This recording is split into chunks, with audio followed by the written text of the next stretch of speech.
Hello दोस्तों, नमस्कार। तो कैसे हो आप सभी? उम्मीद करता हूँ अच्छे होंगे। दोस्तों स्वागत है आपका शर्मा रीजनिंग क्लासेस के अंदर। दोस्तों जैसा कि आप सभी ने डिमांड की थी कि सर राजस्थान भूगोल के ऊपर एक बढ़िया सी स्पेशल क्लास लगा दो, तो आज मैं दोस्तों लेके आ गया हूँ आप सभी के लिए कंप्लीट राजस्थान जियोग्राफी के क्वेश्चंस। एक ही वीडियो में इतने सारे क्वेश्चंस आपको बता दूंगा दोस्तों कि आप पढ़ते पढ़ते थक जाओगे। जी हाँ बिल्कुल, आज हम 10 क्वेश्चन 20 क्वेश्चन करके क्लास को ऑफ नहीं करेंगे, काफ़ी सारे क्वेश्चन करेंगे। वीडियो थोड़ा सा लेंथी हो सकता है, लेकिन वीडियो जिसने शुरू से लेके एंड तक देख लिया ना दोस्तों, उसके लिए ये तरीका कामगार साबित हो जाएगा। वो फिर राजस्थान जियोग्राफी को एक खेल समझने लग जाएगा। ठीक है, महामैराथन क्लास है आज की इस वीडियो में हम लोग काफ़ी सारे क्वेश्चंस डिस्कस करेंगे। क्वेश्चन ऐसे नहीं है दोस्तों, ऐसे वैसे है, 100% प्योरीफाई क्वेश्चन है ये, जो नितर के जो निचोड़ाता है ना, वो बड़ी मेहनत लगी है इन क्वेश्चंस को रिसर्च करने में, एडिट करने में, टाइप करने में। ठीक है ना, तो आपके भाई के लिए एक लाइक तो बनता है। ठीक है, और क्लास को सभी लोगों तक शेयर कर दो दोस्तों, सभी लोगों तक शेयर कर दो। राजस्थान भूगोल की एक स्पेशल क्लास हम लोग लेंगे, आज हम लेंगे। इसी के बाद इसका सेकंड जो पार्ट है दोस्तों, पार्ट 2, छोटी नहीं है राजस्थान जियोग्राफी, इसलिए जो पार्ट 2 है वो आपका कल आएगा इसी चैनल पे। ठीक है, तो राजस्थान भूगोल को डिस्कस करते हैं दोस्तों। चलिए स्टार्ट करते हैं। उससे पहले आप चैनल पे नए हो तो प्यारा सा जो सब्सक्राइब का बटन है उसको आप दबा दो, और उसके बाद आप बेल आइकन को दबा दो। ठीक है दोस्तों, अब कोई टाइम वेस्टेज नहीं, बिल्कुल स्टार्ट करते हैं दोस्तों। इत्मीनान से बैठ जाइए दोस्तों, चाय पानी पी के बैठ जाइए, क्लास काफी लंबी हो सकती है। ठीक है ना, आज मैं आपके साथ 50 क्वेश्चन डिस्कस करूंगा। कितने दोस्तों? 50 क्वेश्चन। ठीक है ना, तो बिल्कुल भी घबराना नहीं है। चलिए स्टार्ट करते हैं। सबसे पहला क्वेश्चन है निम्न में से कौन सी पहाड़ियां मध्य अरावली श्रेणी में स्थित है? अरावली की 3 कैटेगरी है। ठीक है, इस तरह से। ठीक है, अग्रिम अरावली, मध्य अरावली और पश्चिम अरावली। ये जो मध्य अरावली में जो है वो कौन सी पहाड़ियां स्थित है दोस्तों? यहाँ पे आपको ऑप्शन दिए हुए हैं। तो यहाँ पे देखिए, जो मेरवाड़ा पहाड़ियां जो है वो मध्य अरावली में स्थित है। कहाँ है दोस्तों? मध्य अरावली में। बाकी जो है वो अरावली के अलग अलग भागों में है, लेकिन जो मेरवाड़ा पहाड़ियां हैं वो मध्य अरावली में स्थित है। तो ऑप्शन नंबर 1 इसका क्या हो जाएगा? करेक्ट ऑप्शन हो जाएगा। ठीक है, आया क्वेश्चन समझ में? नहीं आया तो दोस्तों कमेंट जरूर करना, कमेंट आप सभी के लिए खुले हैं। फिर है, राजस्थान में निम्न में से कौन से जिले मुख्यतः बीहड़ प्रभावित हैं? बीहड़ प्रभावित जिले जो है, आपके लिए कमेंट है दोस्तों, बीहड़ क्या होता है ये आप मुझे बताएंगे। ठीक है ना, अगर आपको नहीं आया तो बाद में मैं बता दूंगा नेक्स्ट वीडियो में, लेकिन आप बताएंगे कि बीहड़ होता क्या है। अब इसने क्या कहा है? इसने कहा है राजस्थान में निम्न में से कौन से जिले मुख्यतः बीहड़ प्रभावित हैं? तो बीहड़ प्रभावित जिले हैं दोस्तों कोटा, सवाई माधोपुर और धौलपुर। ठीक है ना, कोटा, सवाई माधोपुर और धौलपुर, KSMD। ठीक है, KSMD। ठीक है, तो ये क्या हो जाएगा? ए इसका करेक्ट ऑप्शन, यानी कि ऑप्शन नंबर 1 इसका करेक्ट ऑप्शन हो जाएगा। दोस्तों ये जो 3 जिले हैं, एक तो कोटा हो गया, एक सवाई माधोपुर हो गया और एक धौलपुर हो गया, ये 3 जिले जो है दोस्तों वो आपके मुख्यतः बीहड़ प्रभावित हैं। बाकी ये जो जिले दिखा रखे हैं ये बीहड़ प्रभावित नहीं है। तो ऑप्शन नंबर 1 इसका क्या हो जाएगा? करेक्ट ऑप्शन हो जाएगा। नेक्स्ट क्वेश्चन है दोस्तों, निम्नलिखित में से कौन सा पठार अरावली पर्वत से संबंधित नहीं है? तो अरावली पर्वत से संबंधित जो पठार है दोस्तों, बघेलखंड पठार जो है वो अरावली पर्वत श्रृंखला से संबंधित नहीं है। बाकी लासड़िया पठार भी उससे संबंधित है, उड़िया पठार भी उससे संबंधित है, और भोराट पठार भी अरावली से संबंधित है। लेकिन जो बघेलखंड जो पठार है दोस्तों, वो जो है वो अरावली पर्वत से संबंधित नहीं है। ठीक है ना, तो इसका क्या हो जाएगा? थर्ड इसका क्या है? करेक्ट ऑप्शन हो जाएगा, ऑप्शन नंबर 3। ठीक है, नेक्स्ट क्वेश्चन देखते हैं क्या कहता है दोस्तों। राजस्थान में स्थित थार मरुस्थल में कौन सा बालूका स्तूप का प्रकार नहीं है? तो बालूका स्तूप का जो प्रकार है वो कौन सा नहीं है?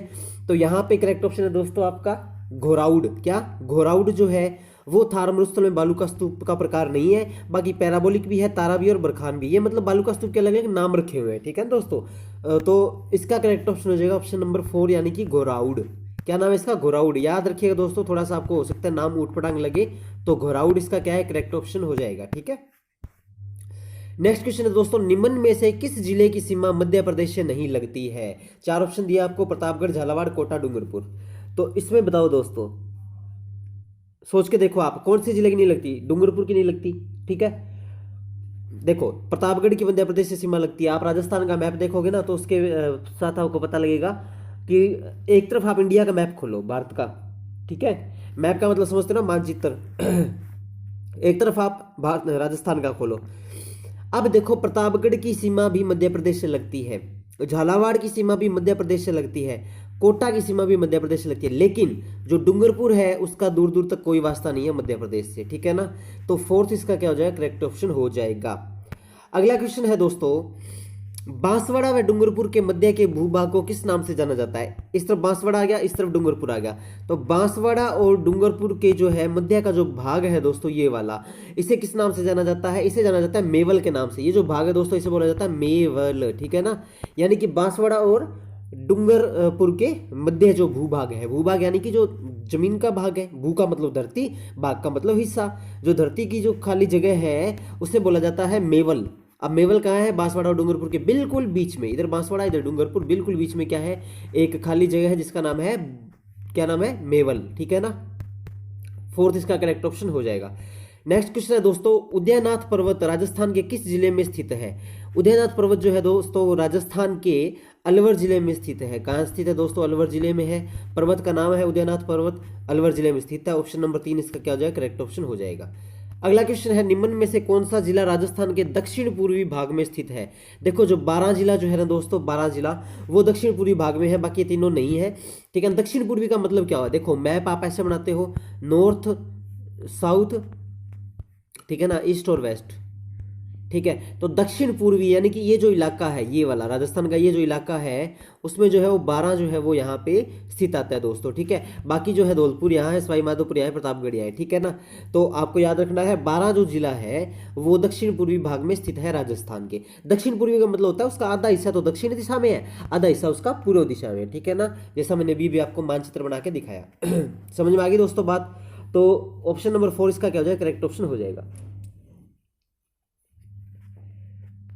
नेक्स्ट है, राजस्थान का वह जिला कौन सा है जिसका भौगोलिक व सामाजिक वातावरण या पर्यावरण तथा राजनीतिक सीमा उत्तर प्रदेश या मध्य प्रदेश से मिलती है? तो राजस्थान का वो जिला जो है दोस्तों, वो कौन सा जिला है? धौलपुर जो है, कौन सा जिला दोस्तों?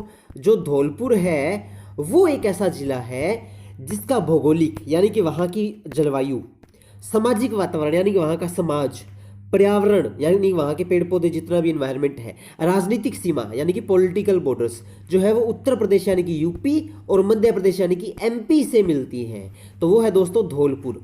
तीसरा ऑप्शन जो है वो इसका करेक्ट ऑप्शन है धौलपुर। इसकी देखो यूपी से और एमपी से काफ़ी मेलजोल खाता हुआ जिला है ये धौलपुर, ठीक है ना। मतलब इसकी जो सीमाएं हैं, राजनीतिक सीमा होगी और भौगोलिक और सामाजिक वातावरण हो गया, ठीक है, इसका पर्यावरण हो गया, वहाँ का माहौल हो गया, जलवायु होगी, जनधार हो गया, वो सारा सारा क्या है? धौलपुर जो है वो एमपी यूपी से मैच खाता हुआ है, ठीक है। तो थर्ड इसका क्या हो जाएगा? करेक्ट ऑप्शन हो जाएगा। नेक्स्ट क्वेश्चन देखते हैं दोस्तों क्या कहता है। नेक्स्ट क्वेश्चन है, बाड़मेर के सिवाना पहाड़ी क्षेत्र में स्थित गोलाकार पहाड़ियां क्या कहलाती हैं? तो बाड़मेर के सिवाना पहाड़ी क्षेत्र में स्थित जो गोलाकार पहाड़ियां दोस्तों, ये गोले की शेप में है, गोल आकृति में है, ठीक है। उन पहाड़ियों को क्या कहते हैं? उन्हें कहते हैं छप्पन की पहाड़ियां भी कहते हैं और नाकोड़ा पर्वत भी कहते हैं। तो इसका करेक्ट ऑप्शन हो जाएगा ऑप्शन नंबर 3, यानी कि पहला और दूसरा दोनों, छप्पन की पहाड़ियां भी है और नाकोड़ा की पहाड़ियां भी है। कुछ लोग इसे छप्पन की पहाड़ियां कहते हैं, ठीक है, और कुछ लोग इसे नाकोड़ा की पहाड़ियां कहते हैं। तो इसके लिए देखो आप, छप्पन की पहाड़ियां भी सही है और नाकोड़ा की पहाड़ियां भी सही है, इसलिए मैंने यहाँ पे ऑप्शन डाल दिया पहला और दूसरा दोनों। तो ऑप्शन नंबर 3 इसका क्या हो जाएगा? करेक्ट ऑप्शन हो जाएगा, यानी पहला और दूसरा दोनों जो है वो पहाड़ियां कहलाती है। अगला क्वेश्चन है, निम्नलिखित में से कौन सा समूह है राजस्थान की पर्वत चोटियों का उनकी ऊंचाई के अनुसार अवरोही क्रम में सही क्रम दर्शाता है? अवरोही क्रम का मतलब क्या होता है? पहले बड़ा फिर उसके बाद छोटा, फिर उससे छोटा, फिर उससे छोटा, फिर उससे छोटा, फिर उससे छोटा, है ना। ऐसे जो क्रम बनता है वो होता है अवरोही क्रम। आरोही और अवरोही आपने मैथ में पढ़ा होगा। आरोही होता है छोटे से बड़ा और अवरोही होता है बड़े से छोटा, ठीक है ना। तो ये कहता है निम्नलिखित में से कौन सा समूह है राजस्थान की पर्वत चोटियों का उनकी ऊंचाई के अनुसार अवरोही क्रम में सही क्रम दर्शाता है? उनकी ऊंचाई के अनुसार देखो, तो इसका करेक्ट ऑप्शन दोस्तों ऑप्शन नंबर 1 देखो, टाटगढ़, फिर खोबिलाली, फिर रोजा और फिर बाकर।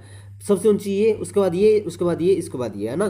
तो ये क्या है? ये इसका सही क्रम है दोस्तों, ये याद रखना है, बहुत इंपॉर्टेंट क्वेश्चन है, इस पर आप स्टार मार्क लगा लो, बहुत इंपॉर्टेंट क्वेश्चन है दोस्तों, ठीक है। तो ऑप्शन नंबर 1 इसका क्या हो जाएगा? करेक्ट ऑप्शन हो जाएगा। नेक्स्ट क्वेश्चन है दोस्तों, राजस्थान के संलग्न जिले यानी कि एडजॉइनिंग डिस्ट्रिक्ट्स कौन कौन से हैं? एडजॉइनिंग यानी जो आपस में एक दूसरे से जुड़े हुए हैं, तो वो है दोस्तों सिरोही, पाली और नागौर। सिरोही, पाली और नागौर जो है वो एडजॉइनिंग डिस्ट्रिक्ट एडी जिसे बोलते हैं वो है, या फिर हिंदी में आप बोलोगे तो संलग्न जिले हैं, यानी कि आप काफी मिले जुले जिले हैं, ठीक है। तो ऑप्शन नंबर 3 इसका क्या हो जाएगा? करेक्ट ऑप्शन हो जाएगा। अगला क्वेश्चन है दोस्तों, राजस्थान के पश्चिमी मरुस्थलीय भाग की चट्टानें किस भूगर्भिक काल की है? 4 ऑप्शन आपके पास दे रखे हैं। अब से क्या है? राजस्थान के पश्चिमी मरुस्थलीय भाग की चट्टानें किस भूगर्भिक काल की है? भूगर्भिक काल यानी कि ऐसा काल जो पछाड़ से चला रहा है, पुरातत्व काल। तो जुरासिक है और इयोसीन युग है। इस युग की चट्टानें जो है वो पश्चिमी मरुस्थलीय भाग में है। जो राजस्थान का जो पश्चिमी मरुस्थलीय भाग है ना, वहां पे जो चट्टानें हैं दोस्तों, ठीक है ना, वो कौन कौन से? जुरासिक और इयोसीन युग की चट्टानें हैं। तो ऑप्शन नंबर 4 इसका क्या हो जाएगा? करेक्ट ऑप्शन हो जाएगा। अगला क्वेश्चन है, रेगिस्तानी क्षेत्र में निम्न कागारों से घिरी प्लाया झीलें क्या कहलाती है? निम्न कागारों से घिरी प्लाया झीलें क्या कहलाती है दोस्तों? कागार होते हैं झील के आसपास बनने वाली स्ट्रक्चर्स, ठीक है। निम्न यानी कि काफी छोटे छोटे स्ट्रक्चर्स। तो ऐसी झीलें क्या कहलाती है दोस्तों? वो कहलाती है खड़ीन। क्या कहलाती है दोस्तों? खड़ीन कहलाती है, ठीक है। ऑप्शन नंबर 3 इसका क्या हो जाएगा? करेक्ट ऑप्शन हो जाएगा। आकलवुड फॉसिल पार्क किस प्राकृतिक भूभाग में स्थित है? Akal wood fossil park, would fossil park यानी कि जो लकड़ी के उत्पादन का जो पार्क है दोस्तों, वो कहाँ पे स्थित है?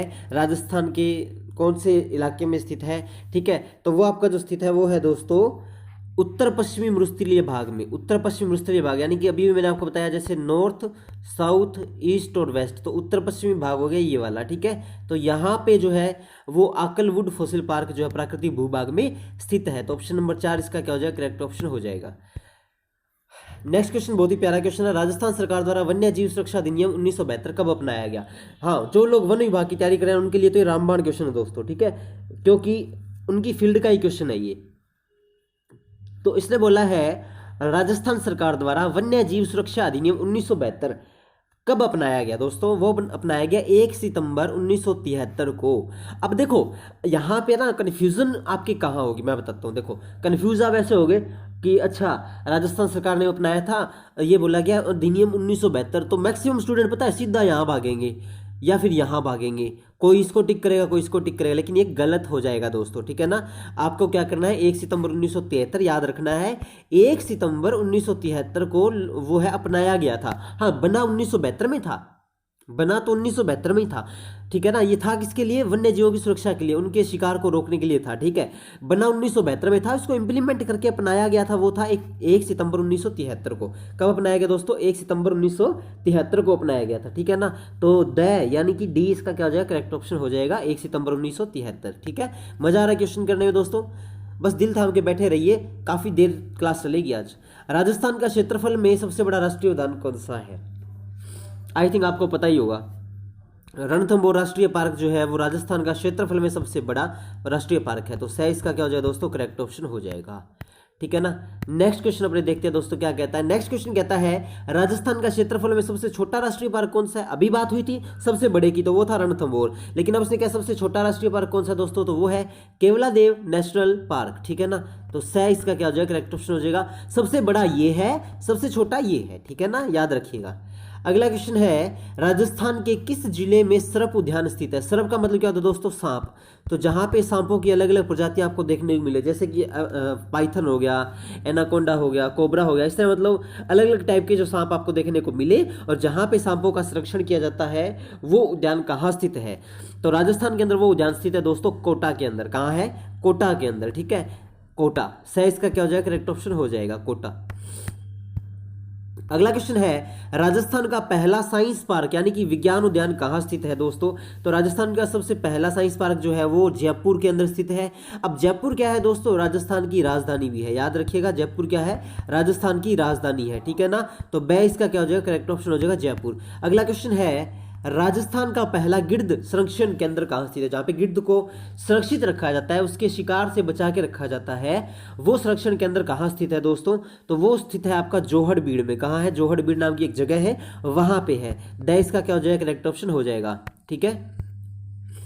अगला क्वेश्चन है राजस्थान का सबसे बड़ा अभ्यारण्य कौन सा है? राजस्थान का सबसे बड़ा अभ्यारण्य कौन सा है दोस्तों? तो मरु उद्यान जो है वो राजस्थान का सबसे बड़ा अभ्यारण्य है। ड इसका क्या हो जाएगा? करेक्ट ऑप्शन हो जाएगा द। अगला क्वेश्चन है राजस्थान में सर्वाधिक आखेट निषिद्ध क्षेत्र वाला जिला कौन सा है? तो वो है दोस्तों जोधपुर। आखेट क्या होता है? आखेट होता है शिकार, और निषिद्ध का मतलब मनाही, यानी जहां पे शिकार करने पे कड़ी प्रतिबंध है, ठीक है। और जहां पे अगर आप शिकार करोगे तो बहुत बुरा केस बनेगा आपका, आपको काफी पनिशमेंट दी जाएगी, ठीक है ना। तो सबसे ज्यादा आखेट निषिद्ध वाला क्षेत्र कौन सा है दोस्तों? जहां पे बिल्कुल भी परमिशन नहीं है आपको शिकार करने की, वो है दोस्तों जोधपुर, राजस्थान का जोधपुर, ठीक है ना। तो 22 का करेक्ट ऑप्शन हो जाएगा, और वन विभाग वालों के लिए क्वेश्चन बहुत ही ज्यादा इंपॉर्टेंट है। अगला क्वेश्चन है, राजस्थान का सबसे प्राचीन जंतुआलय कौन सा है? तो राजस्थान का सबसे प्राचीन जंतुआलय जो है दोस्तों वो है आपका जयपुर जंतुआलय, जो राजस्थान की राजधानी जयपुर में स्थित है। जंतुआलय का मतलब क्या होता है? जंतु का मतलब जीव, प्लस आलय का मतलब होता है दोस्तों घर। आपने हिंदी पढ़ी होगी ना, आलय का मतलब क्या होता है? घर। तो जीवों का जो घर है उसे बोलते हैं जंतुआलय। और जयपुर जंतुआलय जो है वो सबसे पुराना जंतुआलय है। सबसे पहले और सबसे पुराना जो जंतुआलय जो था वो जयपुर का ही था, ठीक है ना दोस्तों। तो 22 का क्या हो जाएगा? करेक्ट ऑप्शन हो जाएगा ब, ठीक है। अगला क्वेश्चन है, भारत का प्रथम राष्ट्रीय वनस्पति उद्यान कौन सा है? तो भारत का प्रथम राष्ट्रीय वनस्पति उद्यान जो है दोस्तों वो आपका है माचिया सफारी पार्क। क्या है दोस्तों? माचिया सफारी पार्क, ठीक है ना। 22 का करेक्ट ऑप्शन हो जाएगा। राजस्थान का सबसे पहला राष्ट्रीय वनस्पति उद्यान, यहाँ पे क्या है, सभी आपको वनस्पति जो होती है फ्लोरा एंड फोना वो आपको यहाँ पे देखने को मिलेगी, ठीक है ना। तो 22 का क्या है? करेक्ट ऑप्शन हो जाएगा। अगला क्वेश्चन है दोस्तों, टाइगर मैन ऑफ इंडिया किसे कहते हैं? तो कैलाश सांखला जो है टाइगर मैन ऑफ इंडिया कहते हैं। इन्होंने टाइगर को रिजर्व करने में काफी महत्वपूर्ण योगदान दिया है, इसलिए इन्हें टाइगर मैन ऑफ इंडिया कहते हैं। 22 का करेक्ट ऑप्शन हो जाएगा, ठीक है ना। बोर तो नहीं हो रहे दोस्तों? बोर हो रहे हो तो बता दो यार, ठीक है। अभी हमें 50 क्वेश्चन डिस्कस करने हैं, अभी हम 27वें पे पहुंच गए हैं और अभी हमें 23 क्वेश्चन और डिस्कस करने हैं, ठीक है ना। बस दिल थाम के बैठते रहिए दोस्तों, और लास्ट में ऐसे क्वेश्चन आएंगे जो कि आपके एग्जाम में आने ही आने हैं, ठीक है ना। अगला क्वेश्चन है, राजस्थान में सर्वप्रथम बाघ परियोजना की शुरुआत जो है वो कब हुई थी? तो राजस्थान में सबसे पहले जो बाघ परियोजना की शुरुआत जो है वो दोस्तों हुई थी 1973 के अंदर। कब हुई थी? 1973 के अंदर हुई थी। अब 1973 के अंदर 1 सितंबर 1973 में आपको थोड़ा सा रिवाइज करा दूं, 1 सितंबर 1973 को वन्य जीव संरक्षण अधिनियम लागू किया गया था, और 1973 को ही सबसे पहले बाघ परियोजना की शुरुआत की गई, ठीक है ना। तो 22 का क्या हो जाएगा? करेक्ट ऑप्शन हो जाएगा। अगला क्वेश्चन है दोस्तों, विश्व बाघ दिवस कब मनाया जाता है? विश्व बाघ दिवस मनाया जाता है दोस्तों 14 फरवरी को। कब मनाया जाता है? 14 फेब को, ठीक है ना। 14 फेब को जो है विश्व बाघ दिवस मनाया जाता है। तो सह इसका क्या हो जाएगा? करेक्ट ऑप्शन हो जाएगा। अगला क्वेश्चन है, हरे कबूतर, ये रह है यार, ठीक है ना। हरे कबूतर किस अभयारण्य में पाए जाते हैं? तो हरे कबूतर जो है दोस्तों वो आपके सरिस्का अभयारण्य पाए जाते हैं। कौन से अभयारण्य में? सरिस्का, जो कि राजस्थान का काफी चर्चित अभयारण्य है। हरे कबूतर उसके अंदर आपको देखने को मिलेंगे, उनकी अलग सी छटा, अलग सी आपको प्रजाति देखने को मिलेगी। इसका क्या हो जाएगा दोस्तों? करेक्ट ऑप्शन हो जाएगा। अगला क्वेश्चन है, अंतरराज्यीय सीमा बनाने वाला राज्य का एकमात्र अभयारण्य कौन सा है? तो अंतरराज्यीय सीमा बनाने वाला चंबल अभयारण्य जो है दोस्तों वो एक से ज्यादा राज्यों को टच करती है उसकी बॉर्डर, ठीक है ना।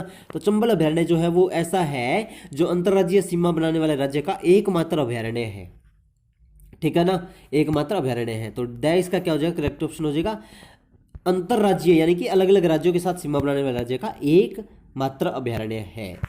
अगला क्वेश्चन है, राजस्थान में वालरा कृषि का एक प्रकार है। वालरा कृषि किसे कहते हैं दोस्तों? तो वो कहते हैं स्थानांतरित कृषि को, ठीक है ना। अभी स्थानांतरित कृषि होती क्या है सर? देखो क्या होता है कि काफी सारे लोग एक जमीन लेते हैं, उस पर खेती करते हैं, ठीक है। थोड़े टाइम के बाद क्या होता है, वो जमीन हो जाती है बिल्कुल दोस्तों बंजर। फिर इसको क्या करते हैं, वो किसान यहाँ से उठ के कहीं और दूसरे स्टेट, दूसरे डिस्ट्रिक्ट में चले जाते हैं, वहाँ पे फिर से वो खेती करते हैं। जब ये जमीन बंजर हो जाएगी फिर वो तीसरी जगह पे चले जाएंगे, वहाँ पे फिर से खेती करेंगे।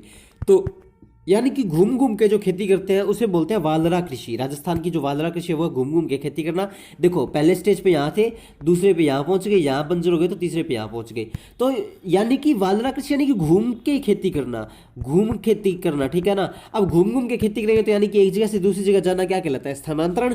इसीलिए इसे बोला गया स्थानांतरित कृषि। तो स्थानांतरित कृषि बोलो या वालरा बोलो एक ही बात है दोस्तों, ठीक है ना। ये क्वेश्चन कैसे घुमा के आ सकता है? ऐसे कह देगा राजस्थान में स्थानांतरित कृषि का प्रकार कौन सा है, तो वहां पे ऑप्शन दे देगा वालरा, तो वालरा टिक करो। और दूसरा टाइप ऐसे आ सकता है, राजस्थान में वालरा कृषि का एक प्रकार कौन सा है, तो स्थानांतरित टाइप जो है वो टिक करो, ठीक है ना। तो ऑप्शन नंबर 1 इसका क्या हो जाएगा? करेक्ट ऑप्शन हो जाएगा। अगला क्वेश्चन है, निम्न में से कौन सी तिलहन की फसल राजस्थान में खरीफ के मौसम में उत्पादित नहीं की जाती है, ठीक है ना। और निम्न में से कौन सी तिलहन की फसल राजस्थान में खरीफ के मौसम में, आपको पता है दोस्तों 3 फसलों की जो है वो क्वांटिटी होती है, क्वालिटी होती है, रबी, खरीफ और जायद, है ना। 3 क्लासिफिकेशन होती है। तो ये कहता है कि ऐसी कौन सी तिलहन की फसल है। तिलहन की फसल का मतलब होता है दोस्तों जो तिल वाली फसल होती है। तिल आपने देखे ना, काले तिल भी होते हैं, सफेद तिल भी होते हैं, ठीक है ना। तो ये कहता है कौन सी तिलहन की फसल राजस्थान में खरीफ के मौसम में उत्पादित नहीं की जाती है। तो इसका करेक्ट ऑप्शन है दोस्तों ऑप्शन नंबर 4, जो सरसों है वो खरीफ के मौसम में जो है वो नहीं खरीफ के मौसम में उत्पादित नहीं की जाती है। अगला क्वेश्चन है, राजस्थान में निम्न में से कौन सी संस्था शीत भंडार गृह और मंडी यार्ड बनाने से संबंधित है? तो इसका करेक्ट ऑप्शन दोस्तों कृषि विपणन बोर्ड। शीत भंडार गृह कौन से होते हैं? अब जैसे देखो कई बार क्या होता है, जिस चीज़ का मौसम नहीं होता ना वो चीज़ आपको मिल जाती है मार्केट में। अब नहीं कहता ना ये चीज़ कोल्ड स्टोर से मिली है ना, कोल्ड स्टोर से मिली है। तो कोल्ड स्टोर क्या करता है, उसे बोलते हैं शीत भंडार गृह। वो क्या करता है, ऐसी चीज़ें जो कि आगे आने में आगे मतलब उसकी कमी हो जाएगी। जैसे मान लो फॉर एग्जांपल, जैसे कि सर्दियों में अंगूर नहीं होते, गर्मियों में अंगूर आ जाते हैं ना, तो वो सर्दियों में भी अगर आपको अंगूर चाहिए तो आपको मिलेंगे शीत भंडार गृह में। वहाँ पे क्या है, काफ़ी ठंडे टेम्परेचर पे, काफ़ी ठंडे तापमान पे चीज़ों को संरक्षित करके रखा जाता है। और मंडी यार्ड, जहाँ पे आप जो किसान लोग हैं वो मंडी जाते हैं, अनाज मंडी जो है उसे बोलते हैं मंडी यार्ड। तो शीत भंडार गृह और मंडी यार्ड बनाने का संबंध जो है वो कृषि विपणन बोर्ड का है। ये मामले इस बोर्ड के अंतर्गत आते हैं, ठीक है ना। तो ऑप्शन नंबर 3 इसका क्या हो जाएगा, करेक्ट ऑप्शन हो जाएगा। क्षेत्रफल की दृष्टि से राजस्थान का सबसे बड़ा कृषि जलवायु खंड कौन सा है? क्षेत्रफल की दृष्टि से राजस्थान का सबसे बड़ा कृषि जलवायु खंड जो है दोस्तों शुष्क पश्चिमी मैदानी खंड है। शुष्क यानी कि सूखा हुआ, जो सूखा हुआ पश्चिमी मैदानी खंड जो है वो क्षेत्रफल की दृष्टि से सबसे बड़ा कृषि जलवायु खंड है। तो ऑप्शन नंबर 2 इसका क्या हो जाएगा, करेक्ट ऑप्शन हो जाएगा, ठीक है। अगला क्वेश्चन है, राज्य में बंजर व व्यर्थ भूमि का सर्वाधिक क्षेत्र किस जिले में है? राज्य में बंजर जमीन का जो सर्वाधिक क्षेत्र है वो दोस्तों जैसलमेर जिले में है। बंजर और व्यर्थ क्या होता है दोस्तों, जहां पे किसी भी तरह का फसल उत्पादन ना हो, वो जमीन बस खाली और सुनसान रहने के काम में आती है, वो होती है बंजर और व्यर्थ भूमि। इसका सबसे ज्यादा जो क्षेत्र है वो दोस्तों जैसलमेर जिले में है। ऑप्शन नंबर 3 इसका क्या हो जाएगा, करेक्ट ऑप्शन हो जाएगा। मजा आ रहा है दोस्तों क्वेश्चन करके? देखो काफ़ी लंबी क्लास है आज हमारी, ठीक है ना। अब तो यार बस हिम्मत मत हारो, 14 क्वेश्चन ही तो रहे हैं, अब तो फटाक से कर देंगे, ठीक है ना। और जो लोग साथ में बने हुए वीडियो के उनका बहुत बहुत धन्यवाद कि आप लोग बिल्कुल लास्ट तक बने हुए हो, और बिल्कुल ऐसी लास्ट तक बना करो दोस्तों, ठीक है। वीडियो को आधी अधूरी देखने को फायदा नहीं होता, ठीक है ना। अधूरा ज्ञान हमेशा जानलेवा होता है। निम्न में से फसल एवं किस्मों का कौन सा युग्म असंगत है? तो निम्न में से फसल और किस्मों का युग्म जो असंगत है दोस्तों वो आपका कौन सा है? मूंगफली, चंद्रा व कुफरी।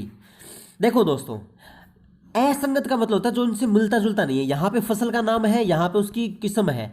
अब देखो मक्का की माही कंचन और माही धवल होती है, ठीक है। चावल की कावेरी, चंबल व परमल होती है, ठीक है। लेकिन इसने कहा असंगत कौन सा, यानी जो इससे मेल नहीं खाता हो। गेहूं की मैक्सिन और कोहिनूर होती है, बिल्कुल ठीक है। लेकिन मूंगफली की चंद्रा और कुफरी नहीं होती है दोस्तों, ठीक है ना। तो ये जो है ये युग्म जो है वो असंगत है, इसलिए हमने ये टांग लिया है कि मूंगफली जो है चंद्रा और कुफरी जो है वो नहीं होती है, तो इसलिए हमने इसको टिक कर दिया है। ऑप्शन नंबर 4 जो है वो इसका क्या हो जाएगा, करेक्ट ऑप्शन हो जाएगा।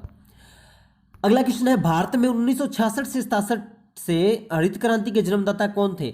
1966-67 में जो हरित क्रांति हुई थी दोस्तों, उसके जो जन्मदाता थे वो थे MS स्वामीनाथन, ठीक है ना। MS स्वामीनाथन जो है वो हरित क्रांति के जन्मदाता माने जाते हैं। हरित क्रांति किससे संबंधित है? कृषि उत्पादन से, ठीक है ना। तो 1 नंबर इसका क्या हो जाएगा, करेक्ट ऑप्शन हो जाएगा। अगला क्वेश्चन है, भूरी क्रांति किससे संबंधित है? भूरी क्रांति जो है दोस्तों वो खाद्य पदार्थों के प्रसंस्करण से संबंधित है, उन पे रिसर्च और उनके डेवलपमेंट से संबंधित है।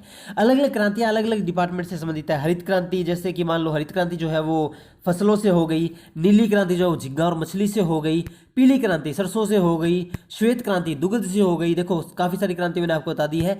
इसी तरह से जो भूरी क्रांति है वो खाद्य पदार्थ प्रसंस्करण में होती है, ठीक है। इसमें श्वेत, इसमें पीली, इसमें नीली, लेकिन इसने पूछी है भूरी क्रांति ब्राउन कलर की, वो होती है खाद्य पदार्थ प्रसंस्करण में। ऑप्शन नंबर 2 इसका क्या हो जाएगा, करेक्ट ऑप्शन हो जाएगा। अगला क्वेश्चन है, सेरिकल्चर का संबंध निम्नलिखित में किससे है? देखो दोस्तों, सेरी का मतलब होता है रेशम का कीट, और कल्चर का मतलब पालन, उसकी कृषि। तो रेशम कीट पालन से जो है इसका संबंध है सेरिकल्चर का। ये मैंने क्वेश्चन बहुत बार डिस्कस भी किया हुआ है। ऑप्शन नंबर 4 इसका क्या हो जाएगा, करेक्ट ऑप्शन हो जाएगा। हाँ, अगला क्वेश्चन है, राजस्थान के किन जिलों में वालरा कृषि की अधिकता है? अभी अभी हमने डिस्कस किया वालरा कृषि क्या होती है, जो घूम घूम के हम लोग खेती करते हैं ना, कि एक जगह गए, वहां पे क्या है, जो आपकी जो ज़मीन है वो काफ़ी बंजर हो गई है, तो उस ज़मीन को छोड़ के आप दूसरी जगह चले जाओ, तो वो किस जिलों में जो है वो अधिकतम जो है, यानी कि वालरा कृषि को श्रेय दिया जाता है, उसको प्राथमिकता दी जाती है, तो वो है दोस्तों उदयपुर, डूंगरपुर और बांसवाड़ा। ये जो 3 जिले हैं यहाँ पे वालरा कृषि को अधिक प्राथमिकता दी जाती है। तो ऑप्शन नंबर 3 इसका क्या है, करेक्ट ऑप्शन हो जाता है, ठीक है। अगला क्वेश्चन है, लो जी 41 नंबर पे पहुंच गए हैं, very good very good. Rajasthan में पूर्वी आंध्र प्रदेशों की प्रमुख उपज क्या है? राजस्थान में जो पूर्वी आंध्र प्रदेश है, आंध्र प्रदेश का दोस्तों मतलब क्या है, जो पूर्वी जिले में जो ठंडे और गीले जो प्रदेश है वहाँ पे सबसे ज़्यादा जो उत्पादन होता है वो किसका होता है, वो होता है गेहूं और चने का। कहाँ होता है दोस्तों, गेहूं और चने का। ये गंगानगर देख लो, हनुमानगढ़ देख लो, ये इलाका, ठीक है ना, गेहूं चना ये। और इस तरफ आप जो राजस्थान के मैप में ऐसे आओगे इस तरफ, ठीक है ना, तो यहाँ पे सबसे ज़्यादा यहाँ से स्टार्ट हो जाता है गेहूं और चना। ऊपर से इस तरफ जो पूर्वी इलाका है वहाँ पे गेहूं और चने की अधिकतम उपज होती है, क्योंकि आंध्र प्रदेश में दोस्तों ये बिल्कुल इजीली डेवलप हो सकते हैं, ठीक है ना, इसलिए ये वहाँ पे ज़्यादा प्रोडक्ट होते हैं। तो ऑप्शन नंबर 3 इसका क्या है, करेक्ट ऑप्शन हो जाएगा। अगला क्वेश्चन है, राजस्थान में सर्वाधिक शुष्क कृषि तीव्रता वाले जिले कौन से हैं। शुष्क कृषि तीव्रता यानी कि जो नमी वाली जो खेती होती है उसके जो सबसे तीव्रता वाले जो जिले हैं वो दोस्तों कौन कौन से हैं, वो है जैसलमेर और बाड़मेर। जैसलमेर और बाड़मेर। तो ऑप्शन नंबर 1 इसका क्या हो जाएगा, करेक्ट ऑप्शन हो जाएगा जैसलमेर और बाड़मेर। मेर जो है वो याद रख लो, जैसलमेर बाड़मेर। नेक्स्ट क्वेश्चन क्या कहता है, राष्ट्रीय सूक्ष्म सिंचाई मिशन कब लागू किया गया था।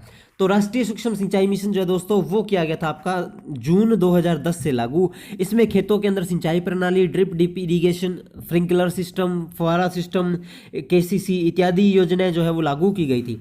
इसे बोला गया राष्ट्रीय सूक्ष्म सिंचाई मिशन, ठीक है ना, national small irrigation mission, NSIM, ठीक है ना। क्या है इसका, राष्ट्रीय सूक्ष्म सिंचाई मिशन का अंग्रेजी में जो शॉर्ट फॉर्म हुआ है NSIM, ठीक है। इरिगेशन का मतलब होता है सिंचाई, M का मतलब मिशन, S का मतलब सूक्ष्म यानी कि स्मॉल, और राष्ट्रीय मतलब नेशनल, NSIM। तो जून 2010 से उसको लागू किया गया, ठीक है ना। तो ऑप्शन नंबर 2 इसका क्या है, करेक्ट ऑप्शन हो जाएगा। हाँ जी, अगला क्वेश्चन है, मल्टी स्टेट एग्रीकल्चर कोऑपरेटिव योजना राजस्थान में किसके आर्थिक सहयोग से चलाई जा रही है। तो वो चलाई जा रही है दोस्तों वर्ल्ड बैंक की। विश्व बैंक जो है वो लोन पास करवा रहा है राजस्थान गवर्नमेंट को, और उसी की वजह से मल्टी स्टेट एग्रीकल्चर कोऑपरेटिव योजना चलाई जा रही है, यानी कि एक से ज़्यादा राज्यों के अंदर खेती कृषि, ठीक है ना। तो वर्ल्ड बैंक जो है वो इसके लिए जो सहायता राशि है वो प्रदान कर रहा है। तो ऑप्शन नंबर 1 इसका क्या हो जाएगा, करेक्ट ऑप्शन हो जाएगा। अगला क्वेश्चन है दोस्तों, राज्य की सर्वाधिक हल्दी उत्पादित कहाँ होती है। तो दोस्तों जो झाड़ोल है उदयपुर के अंदर, उदयपुर जिला है, उसमें एक गांव है झाड़ोल, एक जगह है झाड़ोल कस्बा है, वहां पे सबसे ज्यादा हल्दी का उत्पादन होता है। हल्दी समझते हैं दोस्तों, टर्मरिक, ठीक है, पीले रंग की जो आप सब्जी वगैरह में डालते हो, ठीक है ना। तो ऑप्शन नंबर 1 इसका क्या हो जाएगा, करेक्ट ऑप्शन हो जाएगा झाड़ोल उदयपुर। अगला क्वेश्चन है दोस्तों, अगला क्वेश्चन क्या कहता है हाँ, इंद्रधनुष क्रांति का संबंध किससे है। इंद्रधनुष क्रांति का संबंध है दोस्तों कृषि और संबंधित क्षेत्रों से। अभी हमने डिस्कस किया ना, जैसे भूरी क्रांति होगी खाद्यान्न उत्पादन के प्रसंस्करण से, उसी तरह से इंद्रधनुष क्रांति यानी श्वेत रंग, 7 रंग, सप्तरंग यानी कि 7 रंग। 7 रंग कौन कौन से होते हैं पता है आपको, देखो विबग्योर होते हैं, violet, indigo, blue, green, yellow, orange, red, इस तरह से, ठीक है। तो इंद्रधनुष क्रांति का जो संबंध है दोस्तों वो किससे है, कृषि और संबंधित क्षेत्रों से, या तो कृषि से या फिर उससे संबंधित क्षेत्रों से जो है वो उसका संबंध है, ठीक है। तो ऑप्शन नंबर 4 इसका क्या हो जाएगा, करेक्ट ऑप्शन हो जाएगा। लो जी, 47वां नंबर क्वेश्चन आ गया ना। मिश्रित कृषि में सम्मिलित क्या है। मिश्रित कृषि का मतलब क्या होता है दोस्तों, मिश्रित कृषि का मतलब है कई तरह की फसलें उगाना, साथ साथ पशुपालन भी करना। मिश्रित कृषि जैसे मान लो आपने कुछ भी उगा दिया, ठीक है ना, जैसे मान लो आपने चना उगाया, चने के साथ साथ आपने कुछ और उगा दिया, ठीक है, और उसके साथ आप पशु भी पाल रहे हो, दुग्ध उत्पादन भी कर रहे हो, यानी कि आप फसल तो उगा ही रहे हो, ठीक है। अब खुद के भरण पोषण के लिए आप दुग्ध उत्पादन भी कर रहे हो, इसका मतलब आपकी फसलें भी है, कई तरह की फसलें हैं, एक से ज़्यादा फसलें एक खेत में उगा देना, और आप पशुपालन भी कर रहे हो। तो ये दोनों हो गए मिक्स, और मिक्स को क्या बोलते हैं दोस्तों, मिश्रित। तो मिश्रित कृषि में क्या सम्मिलित है, यानी कई तरह की फसलें उगाना और पशुपालन भी करना, ठीक है ना। अगला क्वेश्चन है, राजस्थान में राजस्थान में अफीम उत्पादक क्षेत्र कौन कौन से हैं। तो चित्तौड़गढ़, झालावाड़, बारां। ऑप्शन नंबर 1 इसका क्या है, करेक्ट ऑप्शन हो जाएगा। ऑप्शन नंबर 1 चित्तौड़गढ़, झालावाड़ और बारां में अफीम की खेती सबसे ज्यादा होती है, ऑप्शन नंबर 1, ठीक है। चलिए नेक्स्ट क्वेश्चन देखते हैं, गेहूं पर पाए जाने वाले 2 प्रमुख कवक रोग कौन से हैं। काला कीट और स्मट, ये जो है दोस्तों गेहूं के पौधे पे पाए जाने वाले प्रमुख जो रोग हैं वो है, ठीक है ना, तो याद रखिएगा। चलिए देखते हैं लास्ट एंड फाइनल क्वेश्चन। बड़ी हिम्मत दिखाई हुई आपने, आज 50 क्वेश्चन आपने कवर किए, वीडियो में साथ साथ बने रहे, उसके लिए आपका तहे दिल से धन्यवाद दोस्तों। ऐसे आप सपोर्ट करते रहिए, ठीक है। सर्वाधिक मात्रा में शुष्क कृषि अत्यंतता तीव्रता वाले जिले कौन कौन से हैं। तो सर्वाधिक मात्रा में शुष्क कृषि अत्यंतता यानी शुष्क कृषि जो तीव्र हो रही है वो जिले हैं जैसलमेर और बाड़मेर। अभी मैंने आपसे डिस्कस किया था ना कि मेर याद रखो, जैसलमेर बाड़मेर, ठीक है। ऑप्शन नंबर 1 इसका क्या हो जाएगा, करेक्ट ऑप्शन हो जाएगा। दोस्तों ये थी मैराथन क्लास, 50 क्वेश्चन मैंने आपसे वादा किया था, 50 क्वेश्चन मैंने पूरे कर दिए हैं। इसके अलावा दोस्तों चैनल पे प्लेलिस्ट है राजस्थान वन रक्षक वनपाल की, ठीक है, सभी प्लेलिस्ट आप देखो, उसके अंदर आपके लिए बहुत सी अच्छी अच्छी वीडियोज़ हैं, ठीक है ना। और जो नई वैकेंसी आती है उसके लिए मैं आपको टाइम पे अलर्ट करता रहता हूँ। बहुत ही ऑफिशियली नोटिफिकेशंस वाला चैनल है ये, ठीक है। तो आप इस चैनल को सब्सक्राइब करके साइड में जो बेल आइकन है उसको भी आप दबा लें। और वीडियो अच्छी लगी हो तो दोस्तों लाइक कर देना, ठीक है। सभी लोगों तक शेयर कर देना वीडियो को, ठीक है। ज्ञान वो नहीं होता जो आप अकेले अर्जित करते हैं, ज्ञान वो होता है जो आप बांट के अर्जित करते हैं, ठीक है ना।